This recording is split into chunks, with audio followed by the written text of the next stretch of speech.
Bharatiya Janata party और उसका पूरा तंत्र पिछले 8 सालों से सिर्फ आरोप लगाने का काम करता है।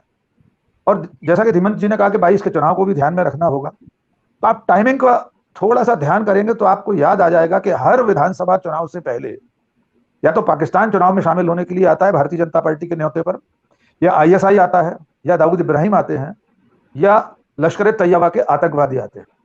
और कई बार तो इतने कायदे से आते हैं कि वे अपना टूर प्लान और पूरी संख्या भारतीय जनता पार्टी के राष्ट्रीय अध्यक्ष माननीय जेपी नड्डा जी को बताते हैं कि हम 200 लोग बिहार चुनाव के लिए रवाना हो चुके हैं। फिर बंगाल का चुनाव आ जाता है तो फिर उनको टूर प्लान बताते हैं आतंकवादी कि सर हम रवाना हो गए हैं, हम वहां पर वो रसम खाएंगे, बिहार आएंगे तो लिट्टी चोखा खाएंगे। तो जब हर चुनाव में भारतीय जनता पार्टी के मुद्दे मुसलमान, पाकिस्तान, लश्कर ए तैयबा, दाऊद इब्राहिम और मियाँ जी होते हैं, तो ये कैसे संभव था कि 2022 के गुजरात चुनाव में कोई एक मुस्लिम नाम ना आता। लश करके देखिए कि अहमद पटेल का नाम खास तौर से इसमें लाया गया है। 2017 के चुनाव में माननीय नरेंद्र मोदी जी ने अपने भाषण में कहा था, तो क्या कांग्रेस मियां अब अहमद पटेल को सीएम बनाएगी? अहमद पटेल के नाम के साथ धीमंत भाई जानते होंगे कोई मियां यहां आसानी से जुड़ता नहीं था उनके नाम के साथ।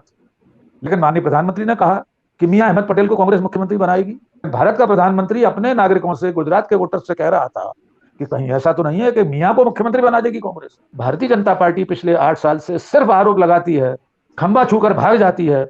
और इस समय पर इस तरह के आरोपों पर मैं अपने देश की सामूहिक चेतना पर भी एक प्रश्न उठाना चाहता हूं। क्या गुजरात, क्या हमारा देश कभी पलटकर नहीं पूछेगा कि माननीय मोदी जी आपने आरोप लगाया था मनमोहन सिंह पाकिस्तान से मिले हैं, ये जेल में क्यों नहीं है? क्योंकि हमारी सामूहिक चेतना को काठ मार गया है। इसलिए भारतीय जनता पार्टी के पास ये दुस्साहस है कि वो जो चाहे वो आरोप लगा सकती है, वो जो चाहे वो षड्यंत्र का नाम लेकर कुछ भी कर सकती है, कह सकती है।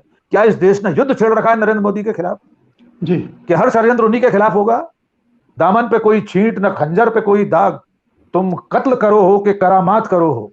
तो भारतीय जनता पार्टी इस तरह कत्ल करती है कि उसके दामन पे कोई छींटा नहीं आता और वो बाकी पूरी दुनिया पर छींटे उछालने के लिए तैयार रहती है।